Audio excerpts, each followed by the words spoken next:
Mengkonsumsi daging kambing diduga dapat meningkatkan tekanan darah. Alhasil, banyak orang yang mengira makan daging kambing bisa membantu mengatasi tekanan darah rendah. Apakah benar pernyataan tersebut?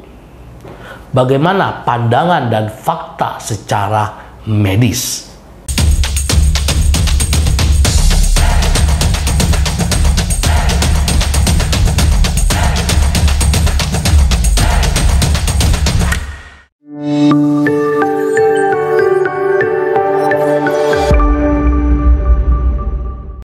Halo semuanya, selamat datang kembali di Dr. Ferry TV, channel kesehatan yang penuh dengan fakta-fakta menarik.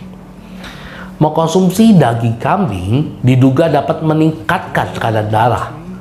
Alhasil, banyak orang yang mengira makan daging kambing bisa membantu mengatasi tekanan darah rendah. Apakah benar pernyataan tersebut? Bagaimana pandangan dan fakta secara medis? Suatu kondisi bila tekanan darah lebih rendah dari biasanya atau dari keadaan normal disebut dengan tekanan darah rendah atau hipotensi. Kondisi tersebut menandakan tubuh tidak menerima aliran darah yang cukup. Ketika tekanan darah kurang dari 90/60 mm/Hg, keadaan tersebut dikatakan sebagai hipotensi atau tekanan darah rendah.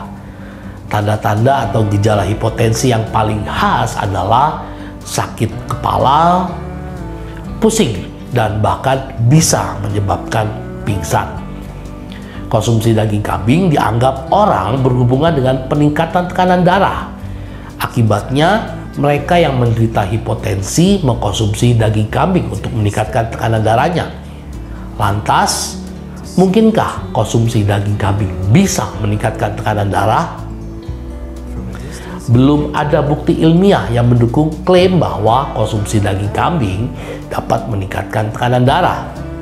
Faktanya, sebuah penelitian yang dilakukan pada tahun 2014 dan diterbitkan dalam Asian-Australasian Journal of Animal Science tidak menemukan bukti adanya peningkatan tekanan darah terkait dengan konsumsi daging kambing.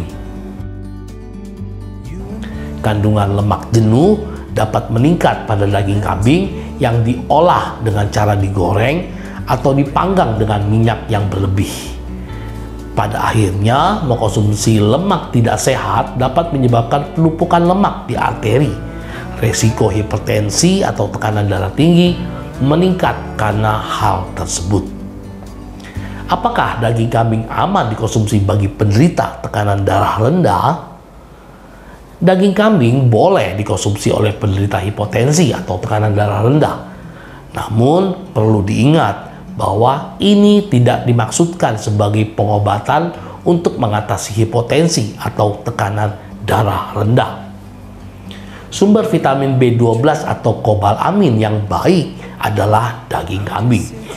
Hal ini penting untuk dipahami karena terjadinya tekanan darah rendah atau hipotensi dapat disebabkan oleh kekurangan vitamin B12.